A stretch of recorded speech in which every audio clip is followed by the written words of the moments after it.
Hello everybody, you're welcome back again to the Reggae Appreciation Society. In the glorious history of reggae music, we have seen the rise of quite a number of duos who have made their mark on the genre. From icons like Michigan and Smiley, Sly and Robbie, and even down to dancehall sensations like Shaka Demus and Pliers. But my personal favorite is the unforgettable pair that was Bob and Marcia, arguably reggae's first couple act, and one that was among the most influential in the early days of that sound at the dawn of the 1970s, with a history that even dated back to the rocksteady era. An amazing musical force powered by the ethereal vocals and royal charms of the beautiful Marcia Griffiths, working in tandem with the powerful emotive vocals of Bob Andy, who's been ranked by music historians and reggae critics as being among the greatest songwriters to ever emerge from Jamaica. To crown their outrageous talents, they were really a handsome couple with lovely chemistry in live shows that made them a delight to watch as well as one to listen to. They first met as rookies trying to make a name for themselves in the gritty musical scene in Kingston in the late 1960s and took the world by storm a few years later, touring Europe and introducing reggae to new audiences. But despite their great impact, the pair would be hit by overwhelming factors that would end their musical partnership and eventually brought their romantic relationship to an end. This is one story that I've been meaning to tell for a while, so without further ado, let's take a look at the story of Bob and Marcia.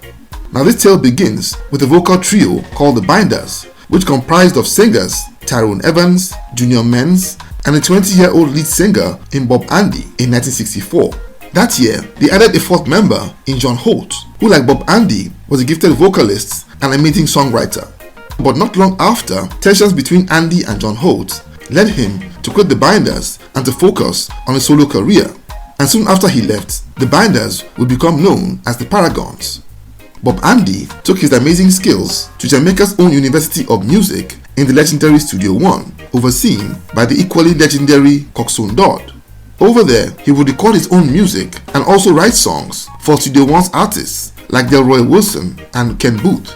2 years after Bob Andy joined Studio One, a 17-year-old singer called Lynette Griffiths was taken on over there after impressing Coxsone Dodd with her exploits as a vocalist with Jamaica's then biggest band in Darron Lee and the Dragonaires, as well as being a sizzling sensation on Jamaica's vibrant talent contest circuit. Soon after joining, she would change her name to Marcia Griffiths and began to record music with artists there like Free Eye, her childhood friend Bonnie Whaler, and his two bandmates Bob Marley and Peter Tosh. But despite her amazing work, her duets with those singers didn't cause any ripples in the market. But when Bob Andy began to write her songs, all of that would change overnight. In 1967, Bob Andy wrote a song for Marcia called Melody Life that became her breakout hit, and soon after, a second one called Feel Like Jumping that became a smashing success also in the same year that would chart in Jamaica as well as the UK. Over the next 2 years, they would pour out numerous songs at Studio One, but as time went by, they began to get frustrated at the lack of financial rewards, but kept on grinding anyway. One day, the then 21-year-old Marcia was hanging out at the entrance to Studio One when an upcoming producer called Harry Johnson, but popularly known as Harry J, approached her and told her that he would like to work with her and record her music, and promised that he would give her a better deal than anything she was getting at Studio One. Coxsone Dodd was standing close by and would overhear the conversation, and he stormed over to threaten Harry J before chasing him down the street. But despite all Coxsone Dodd's drama, the seeds had been sown, and Bob and Marcia, who had become very close friends, made a decision to leave Studio One in 1969 to cross over and work with Harry J. They decided to form a duo in what was the peak period of rocksteady and would open their partnership with songs like Put Love in Your Heart, Don't Let Me Down, and Really Together. And it was in those early days at Harry J's studio that the then 25-year-old Bob Andy and 21-year-old Marcia Griffiths would begin a romantic relationship. Harry J would persuade them to record a cover of a new Nina Simone song titled To Be Young, Gifted and Black before the end of 1969. And upon release, that song became a massive international hit that would chart in several countries in Europe and reach number 2 on the UK singles charts. And the song's popularity in Germany would see them embark on a tour of that country soon after. The song's success in England saw the couple invited to perform it on the classic British TV show Top of the Pops in early 1970. UK-based Trojan Records, who were distributors of that single outside Jamaica, would remaster it and introduced an orchestral section of instruments that made it more acceptable with global audiences who weren't yet very familiar with reggae. A masterstroke that saw that song become a hit in even more countries. Their immense popularity will see them stay back in England, where they would make their mark on the local scene and help to cement reggae's acceptance in that country. In fact, in that same year, they were among the headliners of the now legendary Caribbean Music Festival that held at Wembley Stadium, where alongside the likes of Desmond Dekker and John Holtz, totally rocked the house with their stunning performance in front of 14,000 streaming fans. Bob and Marcia was simply on a high, and soon after released their debut album, also titled Young, Gifted and Black, before the end of 1970, and they released their follow-up single, Pied Piper, in 1971, and it was also a big hit that reached number 11 on the UK charts. But amidst all the glitz and glamour, the pair weren't happy that they were not getting enough money, despite touring with A-list artists like Elton John and having hit singles in the charts.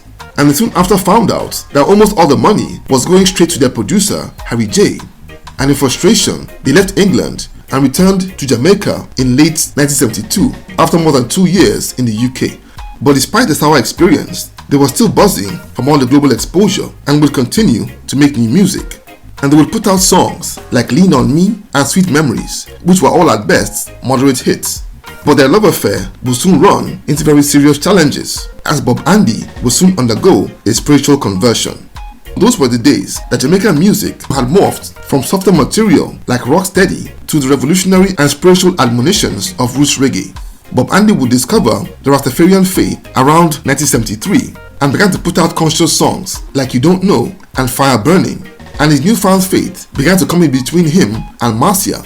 He began to stay away from the home they shared in Kingston and would spend weeks with his new Rasta brethren up in the hills. And not only was their relationship in trouble, but they could no longer do the love songs which had made them famous in the first place. By 1974, the duo of Bob and Marcia would officially come to an end when Rita Marley invited Marcia to join her along with Judy Mowat to form a new trio called the I3s, a unit that would become the backup vocal group to the now newly reformed Bob Marley and the Wailers with the departure of Bunny Wailer and Peter Tosh. And Marcia would go on to record spectacular success as a member of the I3s over the years, while Bob Andy would continue on his path as a Rastafarian artist, also with great success. And their relationship would endure for a few more years, and the couple would work together for the last time with their album Kema in 1977, and the couple would eventually split soon after. But thank goodness they remained close friends for years and even decades, up until Bob Andy passed away in 2020 at the age of 75. Bob and Marcia were truly a groundbreaking act, albeit one that didn't last too long or put out much material. But despite the limitations, they will always be remembered as one of reggae's greatest duos, a model of lifelong friendship and loyalty, and a snapshot of what I believe is the peak era of Jamaican music. So there you have it. Thank you for watching this video today. Please leave a like, subscribe, and until next time, Jah bless.